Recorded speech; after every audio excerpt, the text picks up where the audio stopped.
Hello and welcome. I'm Masuma Katauka and you are watching NewsX World. Let's take a look at some of the top stories. Thousands in Gaza rushed to the aid center today, prompting chaos and temporary loss of control. Says President Netanyahu, 8,000 food boxes, which equals to 462,000 meals, have been distributed as UN calls images heartbreaking and aid access remains obstructed.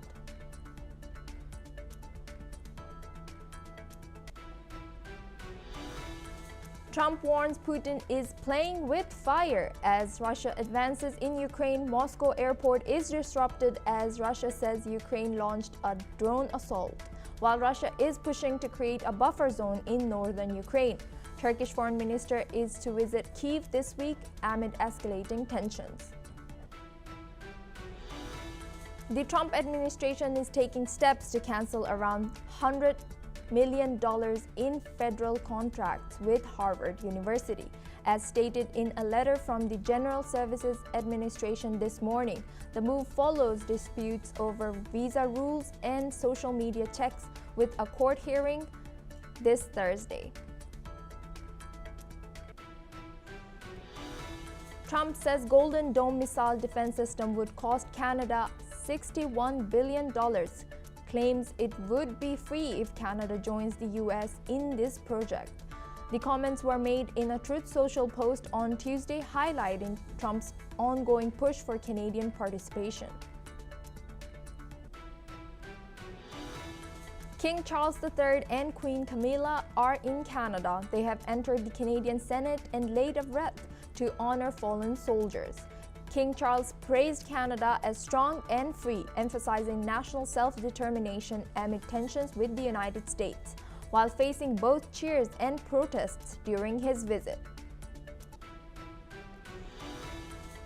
French President Macron is set to meet Indonesian President Prabowo in Jakarta today to discuss strengthening defense ties, including fighter jets and submarines. This follows Macron's $10 billion deals in Vietnam and includes French mining group Eramet's plans to expand in Indonesia's nickel sector.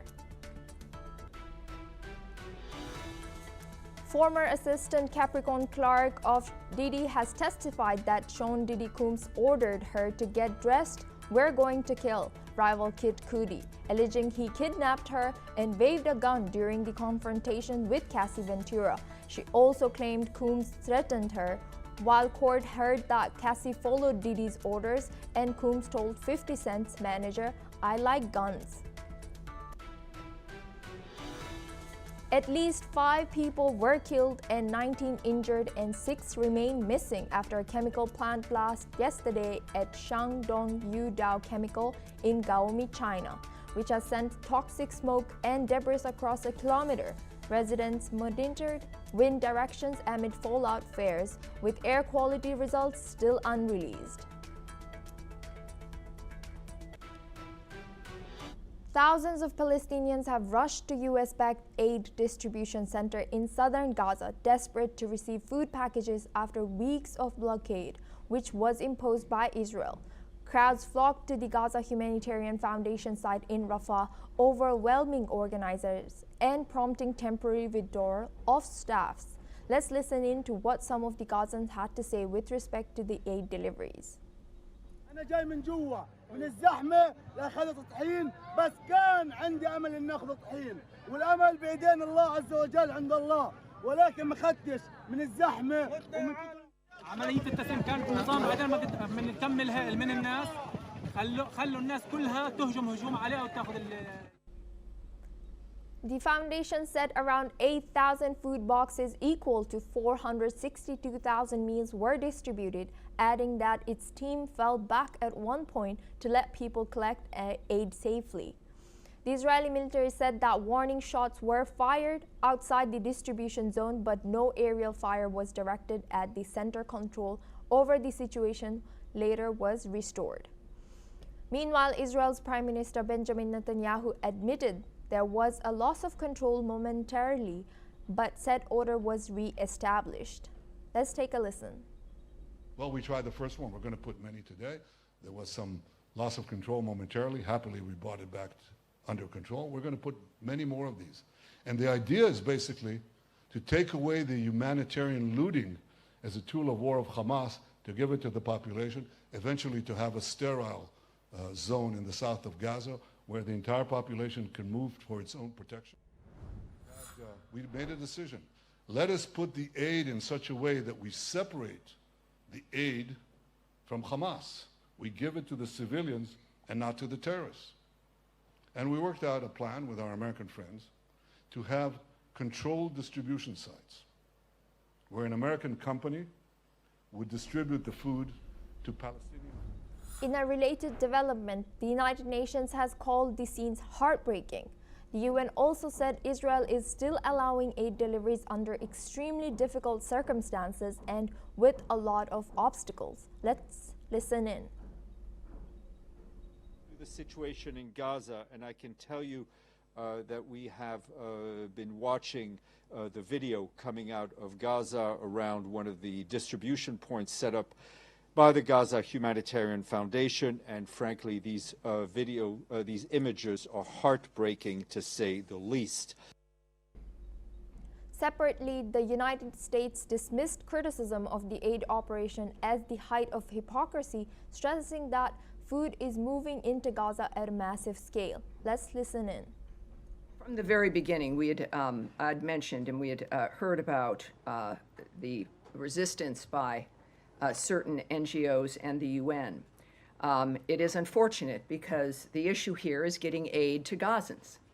And then suddenly it moves into complaints about style or the nature of who's doing it, or elements of administration and being opposed to getting food and aid, as we've demonstrated here, is happening and will continue to happen because someone might feel left out.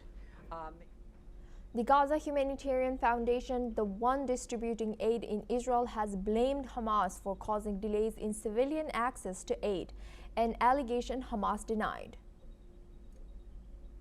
Now we have Daniel Wagner, CEO of Country Risk Solution, joining us from Portland, United States. Thank you for joining us today. Daniel, what does this scene tell us about the current humanitarian situation in Gaza? Well, it's intolerable on many levels, and many people agree on that, even many Israelis. In fact, the sentiment in Israel these days is that they basically just want this war to be over. They want peace, and they would like their hostages back. And the question is, what is the best way to achieve it at this point? It's very, very uncertain exactly what's going to happen next, and this is part of the problem in establishing policy. And why was there such a large rush at this particular aid distribution site in Rafah? Well, the Palestinians are desperate, and what little aid is getting in, people want access to. And my understanding is that's largely what caused this, and it makes perfect sense. I think the issue really is, what is the right mix from the Israeli government's perspective about how much aid should be let in, when and how. The problem, of course, is that the leadership in Hamas commandeers this aid, uses it for themselves and their fighters, and it doesn't get to the Palestinian people. This is the biggest problem. And building on that point, how is the Israeli blockade impacting civilians' access to food and essential supplies? Well, it's pretty clear it's an extremely short supply. The situation is desperate, it's critical. They're on the verge of famine. This doesn't please anyone, really. I don't even think it pleases Netanyahu. He can't be happy that this is happening. And yet, they find themselves in the position of wanting to strangle the last vestiges of Hamas. The problem is, you know, the Hamas leadership uses their own people as shields. They use them as weapons in the sense that they put them in front of themselves to absorb attacks, where they become collateral damage. And that puts the Israeli government in a very unfortunate position because they want to wipe out the leadership, but they unfortunately end up killing innocent civilians at the same time. But this is really the doing of Hamas. Speaking of U.S., what role is the U.S. playing in aid operations, and how are these efforts being received locally? My understanding is that the U.S. is working behind the scenes As you may understand, there's a sort of a conflictual relationship at the moment between Mr. Trump and Mr. Netanyahu, and it's unclear exactly who's pulling the strings on the part of the U.S. government. But Netanyahu is definitely under pressure here, and it's unclear exactly how this is going to play out. There's too many moving parts and too many unknown unknowns. And according to you, what needs to change to ensure safe, orderly, and consistent delivery of humanitarian aid to Gaza? Well, it's pretty clear if Hamas gives up the remaining hostages and if the Israelis are successful in killing the remaining leadership of Hamas, there's hope that this impasse will be resolved. But that seems very unlikely at this point.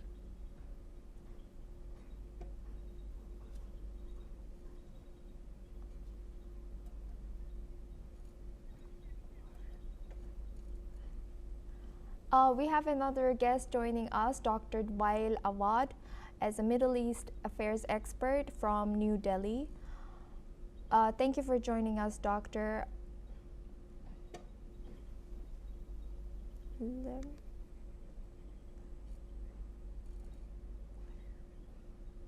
Doctor, why was there such a large rush at this particular aid distribution site in Rafah?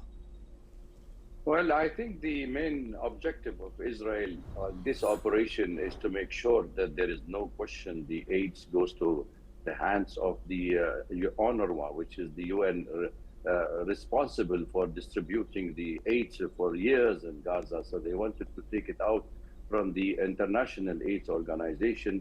That's one of the objectives. The second objective is to give more humiliation and killing of the Palestinians, that they have been subjected to all kind of act and killing for the last 600 days. And for the last 3 months, they have been fast. They kept the Palestinians in hunger. You can see the amount of rush that people are running to have a piece of bread or a little of the wheat to make little bread, and they can eat and feed their families. So these are all a clear indication that the Israelis themselves wanted also to make sure that the Americans are not very involved much on this aid, because they wanted to run Gaza and they wanted to empty Gaza from its people. So therefore, if you look at the arrangement that the Israelis have done, even the American AIDS organization, which is created by Philip Riley, who is running the show right now there, he's an ex-CIA agent who has already been saying that these are not even the proper places where the Israeli gave them to distribute the aid. So therefore, you're expecting 600 convoys of a day, at least, to feed 1.2 million Palestinians who are hungry in that part of Gaza, and yet you are unable to deliver these goods, and you are just talking of a 300,000 meal, and you already created some of the organized criminals to attack and to create that sort of havoc. It's inhuman behavior and absolutely shameful to the UN that they're unable to stop this war and distribute the aid to the needy people of Gaza. And Doctor, according to you, what role is the U.S. playing in aid operations, and how are these efforts being received locally? Well, I think the United States, as I said, that they have given this job to Gaza. They have created a new fund, which is a foundation, which is trying to be taking the lead in feeding the Gazan people. And I said he is an ex-CIA agent. He's also having all the collaboration of the CIA and the safe research solutions that he has created along with the Gaza humanitarian funds.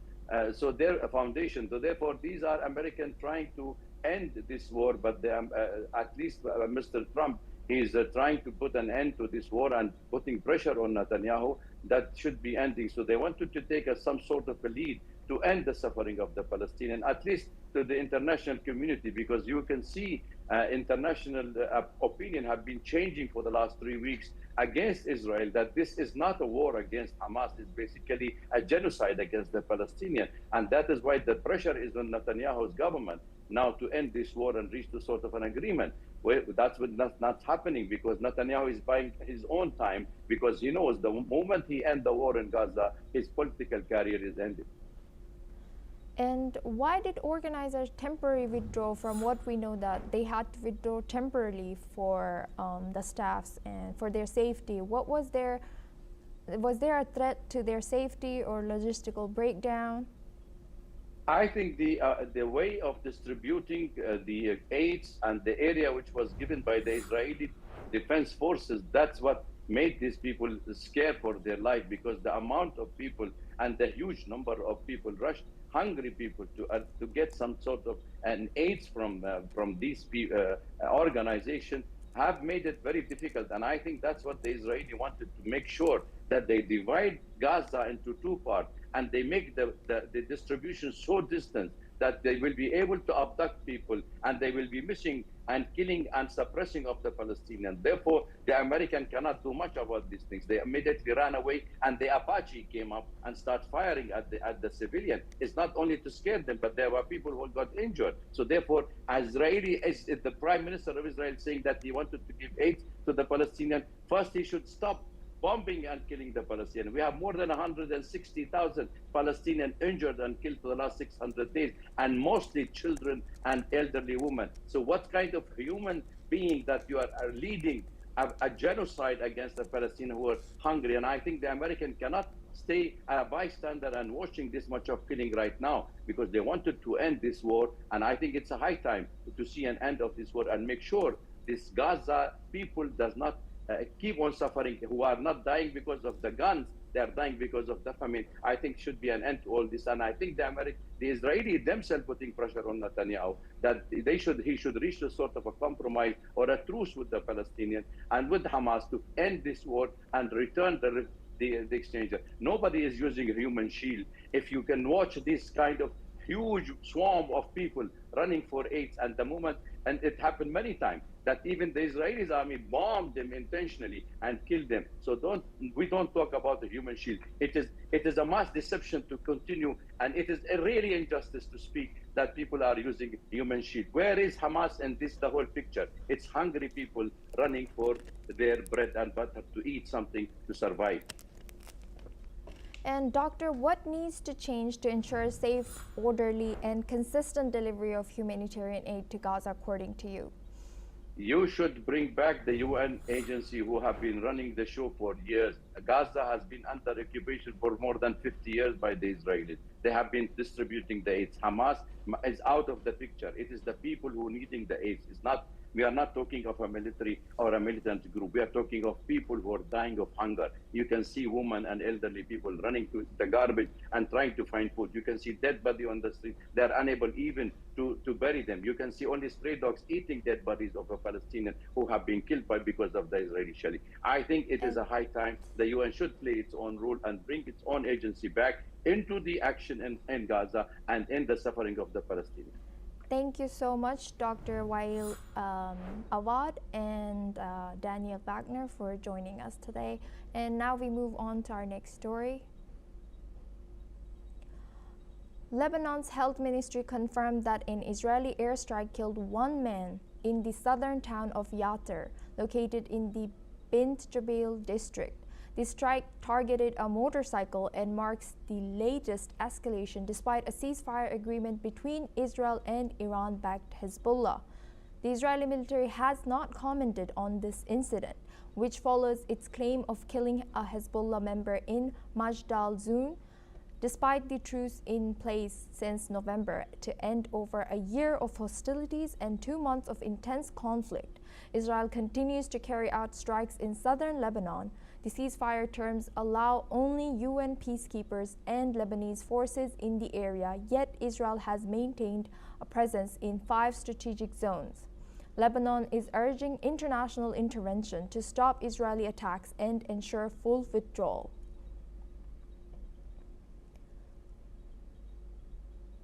In a major diplomatic shift in the West Asia, Israel and Syria has reportedly held direct face-to-face talks in recent weeks. According to sources, the meetings were aimed at easing tensions and avoiding open conflict along the volatile border region, especially near the Golan Heights.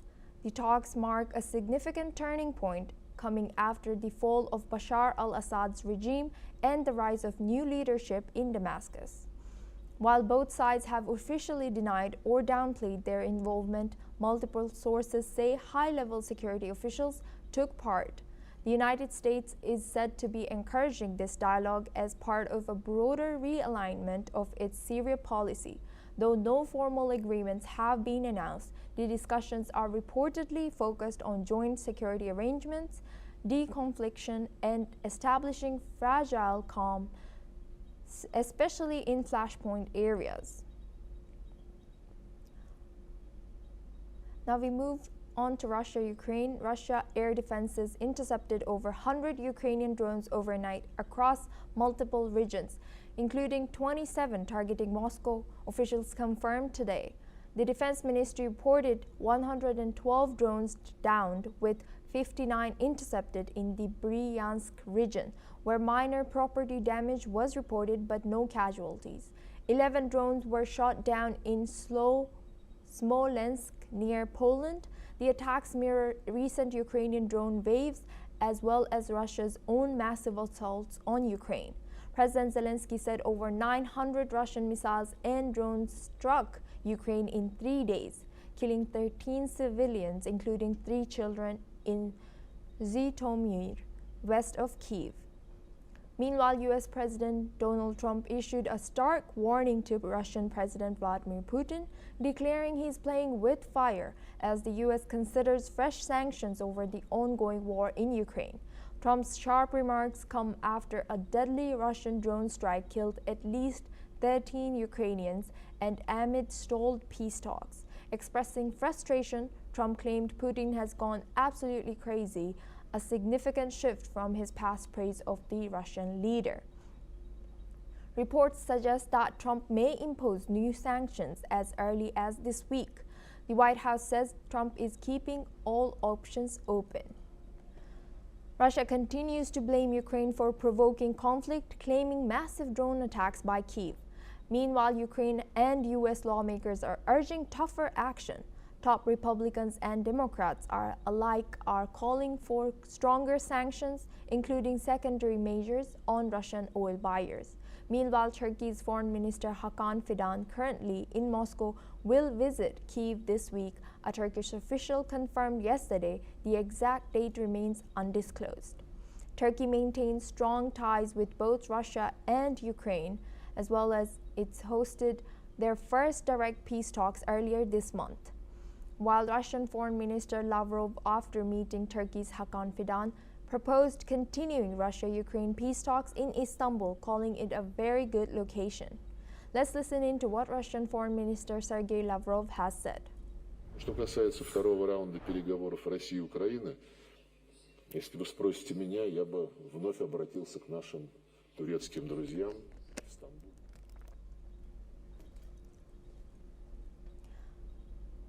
We have guest Daniel Wagner, CEO of Country Risk Solution, joining us from Portland, United States. Thank you, Daniel, for staying with us. How significant is the fact that drones targeted Moscow directly? Is this a shift in Ukrainian tactics? Well, it's not a shift in tactics. They've attacked Moscow before, but what is new is that now it has the blessing of the European Union, and specifically Germany, which today lifted its previous restrictions on utilizing their arms for long-range attacks into Russia. It's very likely that what Putin is doing is actually going to backfire on him, because he was banking, I think, on the fact that there would be continued restraint on the part of the Americans and the Europeans. And the Europeans have basically said they've had it with Putin at this point. And of course, there's a lot at stake for them too, which is a big reason why they are saying it's time to act boldly. They're perhaps 3 years too late. You could also say that about the Americans, why they had limited the ability of the Ukrainians to attack deep into Russia since the beginning of the war. Now I think many people in the US are regretting having done that. And what does this massive drone exchange say about the escalation between Russia and Ukraine? Well, very clearly it says that there's no end in sight, despite the idea that there was a mutually agreed short-term, say 30-day ceasefire that was supposed to be taking effect soon. Certainly Zelensky was committed to doing that. It wasn't clear that Putin had made such a commitment. But there is no peace prospect at the moment. It's very clear that escalation is on the horizon. While some people think that what Putin is perhaps ultimately doing is simply creating a buffer zone to give him better leverage in future negotiations, other people are saying, well, he's never lost sight of the fact that he wanted to take all of Ukraine. Now he's betting that Ukraine is on the back foot, that the US is wavering in its support, and that it's the time for him to perhaps go for that original objective. That seems very unlikely that he's going to be able to do that. His army is depleted, his weapons are in short supply, and clearly the US and the EU are getting pretty upset with him at this point. And what impact could Trump's playing with fire warning and potential new sanctions have on Putin's strategy? Well, that's anybody's guess, of course. Nobody can really say what Trump's policy is going to be on a daily basis, but he's under a lot of pressure from a lot of quarters, even in his Republican Party, from the MAGA movement, to take stronger measures against Russia and even implement, as you suggested earlier, these secondary restraints against the purchasers of Russian energy. Namely, it would be India and China. So I guess it's a potential raising of the ante, if you will. If secondary sanctions are put in place that affect the likes of India and China, well, there's going to be a lot more people who are upset about the whole situation. So I think he's certainly tempted to do that at this point. And Daniel, according to you, why is Turkey positioned as a potential peace broker again? And can Istanbul talks actually move forward this time? Relationship with both Russia and the US and the EU. So on that basis, they would be a natural candidate. And if you think about, potentially hosting it at a European capital, they're not exactly sort of neutral arbiters in this thing. So Turkey makes sense to me, and they're happy to play that role. And I think it's good of them to step up to the plate at this point.